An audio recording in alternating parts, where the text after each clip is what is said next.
What's up, fellow dudes and dudettes, and welcome. Let me be the first to welcome you guys to another exciting episode of Figure Friday. Oh, yes, indeedy, folks. It is that special time of the week where we spend some quality time together and, basically, nerd out and stuff, like talk about things like figures and Funkos and merchandise and memorabilia related of all kinds, shapes, colors, and sizes. Best believe anything of that sort, my mans and ladies, ladies and gents, you're gonna find right here on this channel. Now, we're not only coming at you live from the TikTok, but we're also coming at you live from YouTube. Now, again, I cannot express how extremely grateful I am to have been able to hit the triple digits on subs on YouTube. You guys are amazing, and I thank you so much. Oh my goodness, I just can't get over that fact, really. Some days I still try to wrap my mind around it. But hello and good evening, everybody. Hello and good evening, mother. How are you?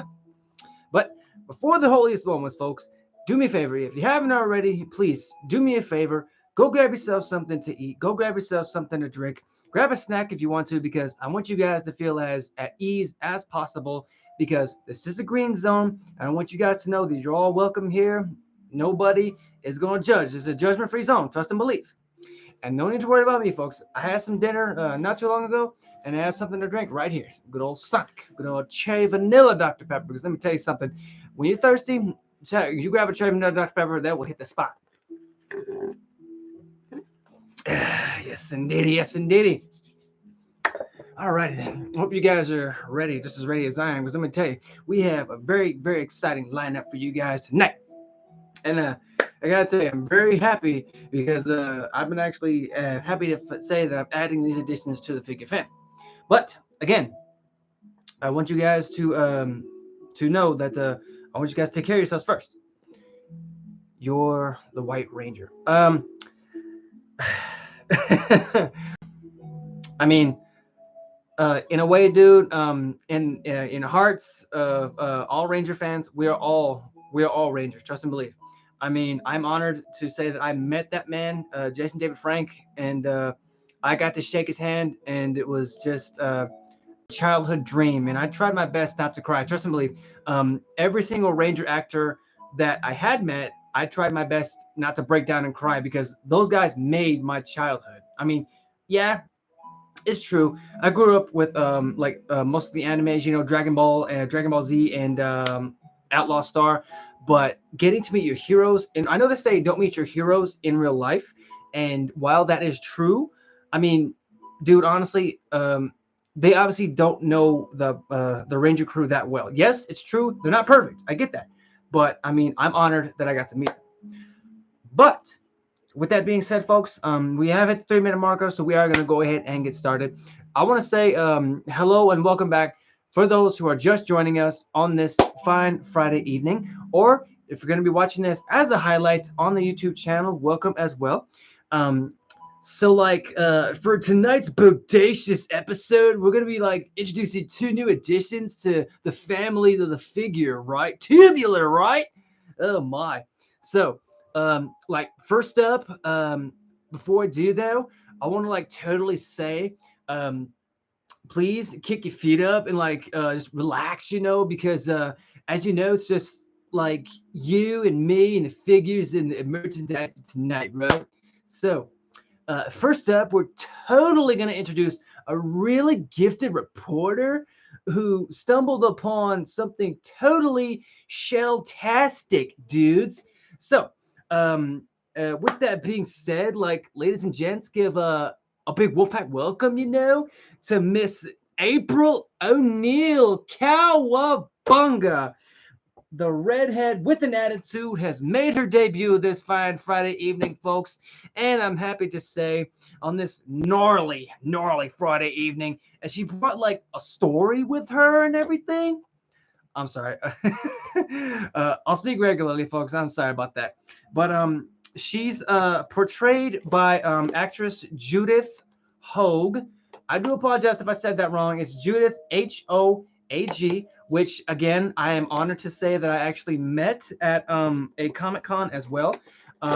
She was a very nice lady, very down to earth, very welcoming.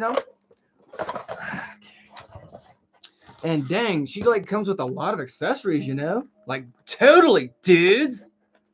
Now, before we get into that, folks, I want to see if I can get these devil twisting ties off of her so I can release her from the plastic imprisonment.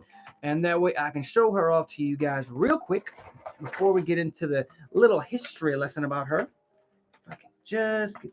Now, I'm not complaining. You know, I'm happy that it's not like the elastic ones. The elastic ones are the ones that give me the most trouble. I'm not going to lie. But the plastic ones, like, they're not as bad, but damn, they still, ooh, they give me a headache, honestly, man. Let me tell you something. Woo! And I gotta tell you, she does come with like a plethora of accessories, you know, dude. Like, oh. Wait a minute, wait a minute. Oh, she has one on her patas. I gotta get that off too. Hang on, folks. I'm sorry. Hang on. I do apologize about this, but dang, they really child pushed her in that dang plastic entrapment, didn't she? Ah, there we go. There we go. Okay, get right there. Come on now. Come on now. Thank you so much for the likes, man. Hey, we're already up to 1.7K. That's what's up. I appreciate y'all. Appreciate y'all, my fam. There we go.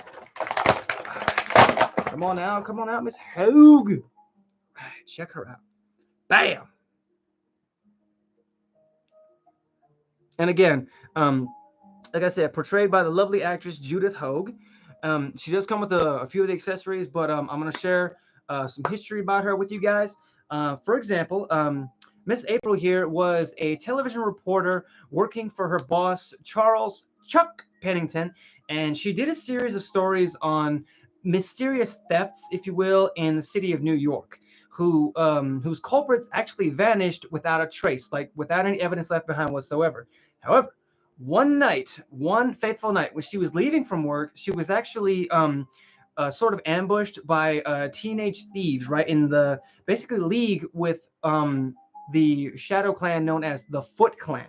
But on that chance night, however, she was saved by four teenage heroes. However, the only thing that was different is that those teenage heroes were actually Teenage Mutant Ninja Turtles. And in that moment, the turtles actually appeared to save her by taking out the lights and basically covering the field in darkness and taking out the teenagers under the cover of said darkness. And in the aftermath, however, April had discovered a piece of evidence that was left behind by one of the turtles. Now, it was kind of a careless mistake by said turtle, but that's actually a good thing because that's one thing that was included with her was Raphael's sigh. And don't worry, Raph. I know you already have two, so we ain't got to worry about this one. I'll keep it on standby, all right? Okay, okay. And just also in that moment, she actually didn't know, but she was actually followed by Raphael, and he was able to take back the weapon, and he actually ended up saving her from a group of foot ninjas in the subway station. And after first, making a joke to them about being behind on her Sony payments, it was actually in that moment where one of the foot ninjas actually struck her. Thank you for the heart. Thank you for the heart, Jess. I see you. And in that moment when she was knocked out, Raphael rushed the foot group, thus taking them out with ease, But unsure, however, of what to do with her, he basically carried her from the subway station to the sewer lair. Now, though her fearful reaction upon waking up to see the turtles and Splinter initially got the better of her, she eventually, came to regard the turtles as friends and welcoming members, and even allowed them to live in her own apartment. But that was after, of course, when the Foot Clan discovered and destroyed their sewer dwelling. Now, what's interesting is that it sort of mirrors the Mirage comic storyline, whereas the Foot Clan actually attacked the Turtles twice. I'm sorry, for the second time when they were in an antique shop part of April's apartment. And that actually prompted April and the Turtles and new runner Casey Jones to retreat to her family farmhouse in Northampton, Massachusetts.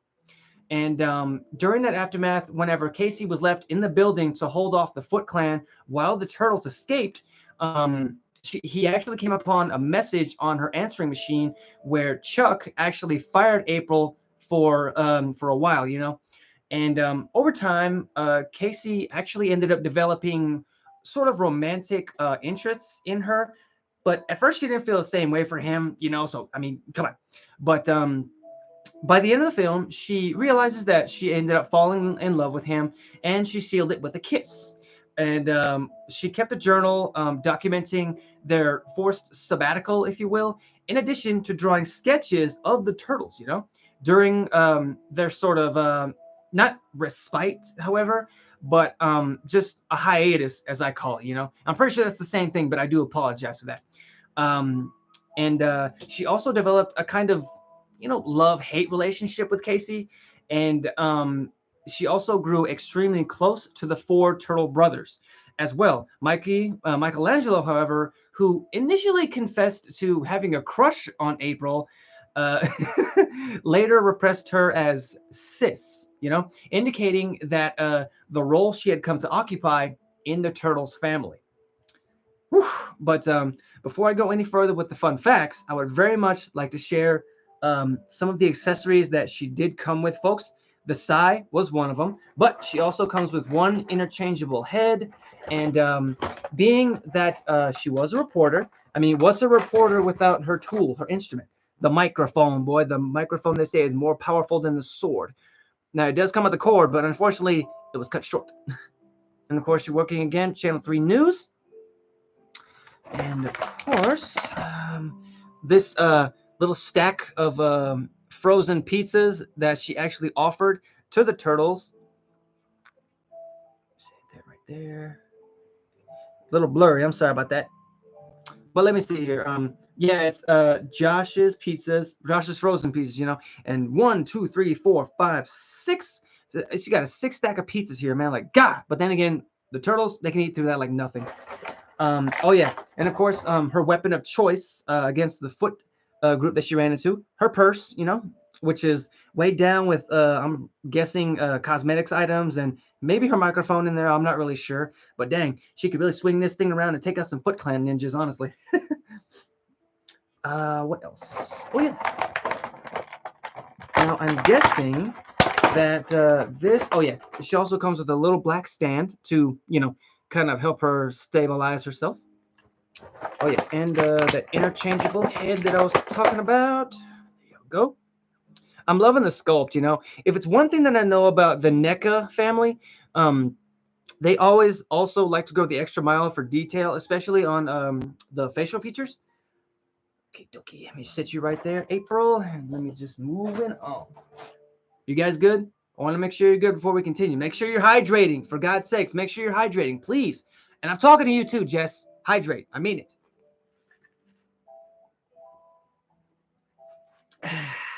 Wait, is the bag open? It does. Nice. I mean, it's kind of resistant a little bit, but the bag opens. That's awesome. Yes, you hydrate. Heck, I could probably fit the sai in there. I think maybe I can. I think maybe a good addition to it. Just so that way, in case somebody try to run up on me, I could pull a sai on them. Oh yeah, yeah. I'd say that definitely goes with it. Nobody would ever notice that. Seriously. Alrighty. Just park you right over here, Miss O'Neill. Now, I did find out some pretty interesting facts about her. For example, the version of April played by Megan Fox actually admitted to being a huge Teenage Mutant Ninja Turtles fan, which is one of the main reasons why she was actually chosen to play the role of April in the 2000s version of the Teenage Mutant Ninja Turtles film. And of course, this version, however, which is Judith Hoag, the images or the paper pictures that y'all see her drawing in the film, those are real. That's her actual talent because she actually drew those images by hand. That's one of the reasons that she was also chosen for this role is because she's very talented. Now, everybody knows that April O'Neil is always known for a lot of her iconic, like her actions and her words, but also her iconic yellow jumpsuit. However, this version of April O'Neil actually refused to wear the iconic jumpsuit and instead decided to wear a yellow raincoat to actually pay homage to the animated series, which came down the line a little bit further. Now, I know what you're thinking. I know what you're thinking. Why didn't she wear that? And there was an explanation. She did say, however, in an interview that she just found it, sort of demeaning, or just like not really having a purpose for her. But that's just for her. Like, I mean, we can't say anything because I think that she did a great job as April. Very spunky, like reporter, and I thought she played very well, honestly. And I'm happy that I got to meet her. The actress was really cool.